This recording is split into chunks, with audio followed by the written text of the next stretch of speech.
Dear daughter, today I write with a heavy heart. I've realized that on numerous occasions, I lost myself trying to love someone else.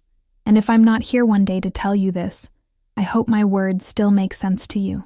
There was a time when I was sitting in the living room, surrounded by laughter that felt distant. He was talking about work, his achievements, and I smiled. But it was an empty smile. The truth is, I couldn't remember the last time I laughed at something genuine. I looked around, and the walls seemed to close in on me. It wasn't just his words that felt strange. It was the way I was slowly becoming a shadow of the person I used to be. My body was there, but my voice was fading away. I started to speak softer, as if the tone of my voice could adjust the atmosphere. What should have felt normal now sounded like a timid echo, and each yes I said when I wanted to say no was a silent loss. A part of me was saying goodbye, little by little, and it was in that moment that I realized it wasn't love, it was a test. A test that accepted me shrinking to fit the image he had of who I should be. If you feel like you need to shrink, pay attention. That's not love. Check in with yourself. Ask yourself, am I growing or shrinking? If the answer is shrinking, know that real love never demands that you become smaller. If you find yourself constantly adjusting your being to fit into someone else, remember, you don't need to apologize for taking up space. You don't have to ask for permission to fully exist. If you remember one thing, remember this. Your voice matters. One night, he turned to me and asked, "Why are you so quiet?" I recalled every moment I had chosen silence. Every unspoken word weighed in the air, an invisible burden growing between us. I looked at him, trying to find an answer that wouldn't hurt him. But the truth was, I was tired of carrying all this weight. "I don't know," was all I could manage to say. The sincerity dissolved into a cloud of insecurities, and so the conversation shifted course, like a boat veering away from an invisible iceberg. He continued talking about his plans, and I remained there, lost among the lines of his speech. That question lingered in my mind like an open wound. I wanted to scream that I was suffocating, that every look from him generated a silent imperative, "Be who I want you to be." But instead, I just nodded, like an obedient puppet.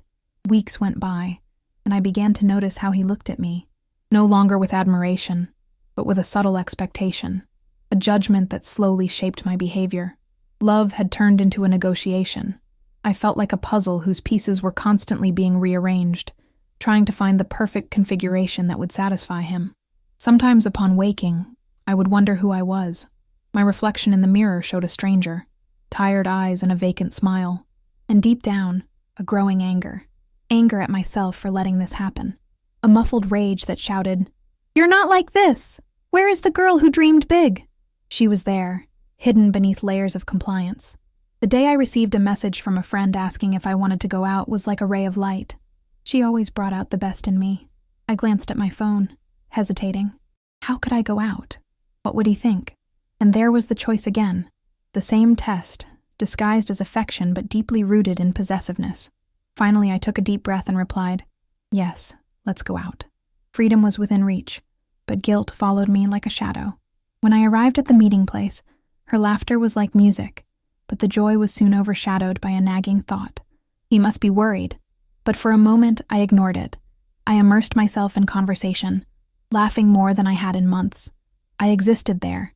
However, upon returning home, the silence of that familiar space hit me hard. The phone vibrated. It was him. The tone of the message carried an unmistakable weight.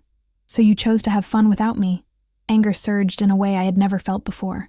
I had allowed myself to breathe, but now I felt the pressure building again. With each word I typed in response, I realized I was starting to fight back. "I have the right to live, even when you're not by my side." But his response was swift, like a low blow. "Stop being dramatic." It felt like a slap in the face. That phrase echoed in my mind, revealing the stark truth. I wasn't in a relationship. I was in an emotional prison. At that moment, something inside me broke. The voice I had lost began to return, timid but firm. I needed to do things differently. I remembered the questions I had asked myself so many times. Am I growing or shrinking? I took a deep breath. I'm growing, even if it's the hardest way possible. The decision was made. The next day, I met with him. His gaze greeted me like a tiger ready to pounce, but I was not going to back down anymore. I would not allow my being to be suffocated. "We need to talk," I said. The surprise and confusion danced across his face. "I'm not a shadow. I deserve to be heard and respected." The words flowed like a river after long, dry months. He tried to interrupt, but I kept going. Each syllable was a step toward freedom. When I finished, something changed. The atmosphere felt lighter, but the tension was still there. I had started to set boundaries, and I saw his expression shift to something I had never seen before: insecurity. "If you don't like it, there's nothing I can do," he replied, but the lack of conviction in his voice made it clear he was starting to understand. I had chosen a path that could lead to pain, but also to true freedom. "Notice, my dear, that love should not be a burden. If someone wants you to shrink, that's not love. You don't need to apologize for being who you are. Your voice matters. And if one day you feel that your essence is being shaped by someone else, have courage. True love doesn't dim your light, it brightens it. And if, at any point you feel small, remember this: growing can be painful, but it's worth it. It's an act of love for yourself. After all, you deserve all the space in the world to shine." And in that moment, when his insecurity became visible, a new feeling took over me. It was as if a veil was being lifted, revealing a version of myself that I had buried beneath layers of doubt and conformity. The power that had once eluded me now pulsed in my veins. I was more than the echo of his expectations. I was the creator of my own destiny. With my words still resonating in the room, I saw in his eyes a mixture of confusion and resistance. He tried to maintain a facade of control, but something in him was breaking, and it was that vulnerability that gave me courage. With every word that came out of me, I felt lighter, more alive. "You can't expect me to change who I am," I continued, my voice firm but softened by vulnerability. "If you can't accept the woman I am, maybe we shouldn't be together." The idea that I could break free from that vicious cycle no longer seemed so terrifying. He stared at me, mouth slightly open, as if trying to find the right response, but all he could manage to mumble was, "I just want to understand." At that moment, I realized it wasn't just a desire to comprehend my feelings. It was fear of losing control over the situation, and perhaps over me. But I was no longer willing to be a piece on his chessboard. I went out with my friend again that week. This time, there was no cloud of guilt hovering over me. Instead, there was a lightness in the laughter. We felt as if we were reclaiming parts of ourselves that had been suffocated. She looked at me and said, "You seem different." I smiled, grateful. The mirror she held up reflected a woman who was beginning to love herself again. But just as I was surrounded by laughter, my phone vibrated. Another message from him. The tension returned like an echo. "Are you ignoring me on purpose?" He wanted to know why I hadn't responded immediately, as if I were obligated to justify every second of my life. Deep down, I was filled with mixed emotions: anger and compassion. Compassion for how he struggled to hold on to something that was already fading, but also anger that he still didn't see how it was hurting me. I went outside to get some air. At that moment by the sidewalk, I returned to those questions that haunted me. Am I growing or shrinking? I looked up at the sky, seeking answers. The clouds were dissipating, and the rays of sunshine began to shine. I decided to respond, but not in a way that would make sense to him. I responded honestly. "I need space to discover who I am.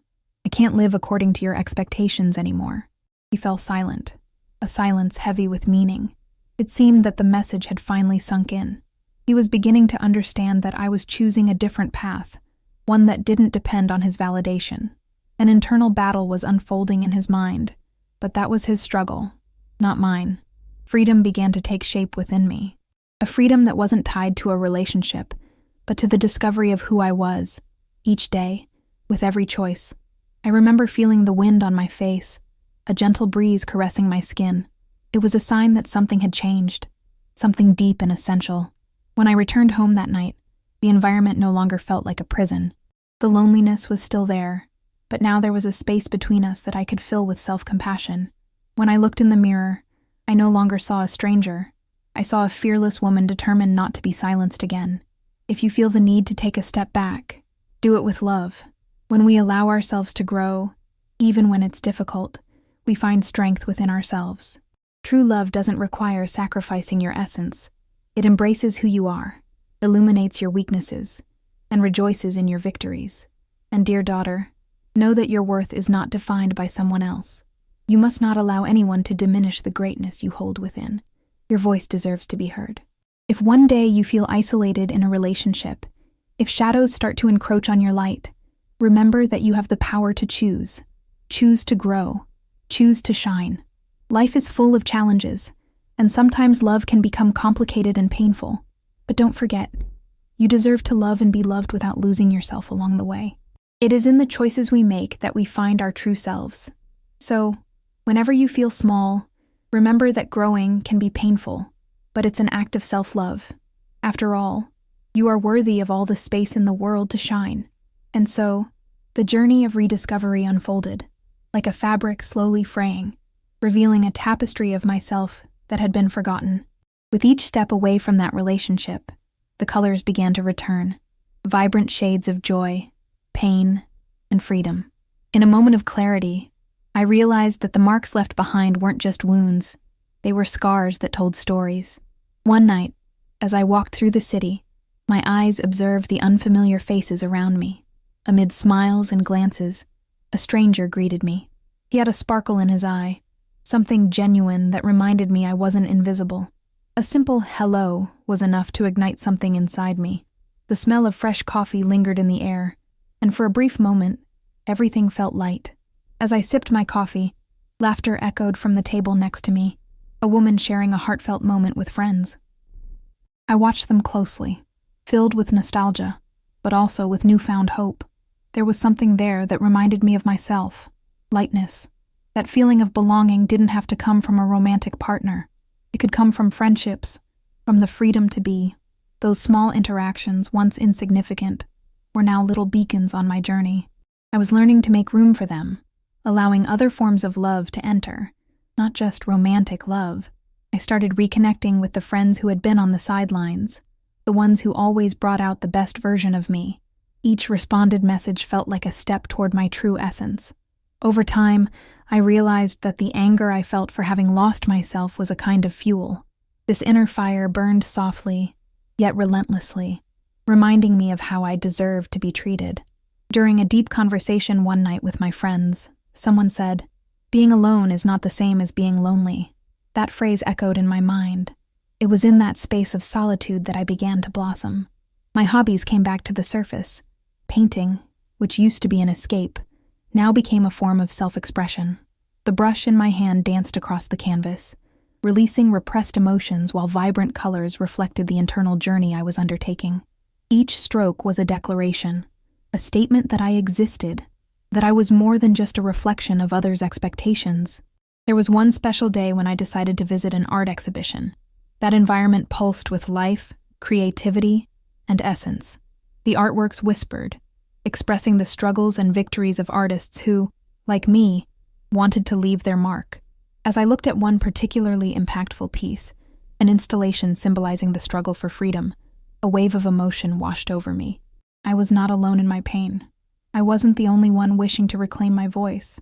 The art was infused with collective experiences, and there, surrounded by strangers, I felt connected to something greater. That night, I returned home with a renewed sense of purpose. It was as if a layer of fog had lifted, allowing light to penetrate the darkness. I wrote, not as a form of venting, but as a commitment, a pact with myself. I noted desires, dreams, and those little fragments of happiness that began to reemerge. I wanted to live, not just survive. Upon waking, I envisioned a future where I could shine without fear, a future where I could express my no without guilt, and where my smile was authentic. Everything was transforming. The journey of self-affirmation was not easy. Some conversations were still heavy, but each interaction became an opportunity to reaffirm my place in the world. The bare truth is that I was not perfect. There were days when insecurity tried to sneak back in. However, in those moments, I remembered the question that began to guide my life. Am I growing or shrinking? And even in the face of challenges, I chose to grow. In the end, dear daughter, true love is one that allows us to be whole. It embraces our imperfections and celebrates our triumphs. If you ever feel suffocated by expectations, know that you have the capacity to take a deep breath and find your way back to yourself. Love can lift you up, but it should never erase your essence. And remember, you are worthy of all the space in the world to shine.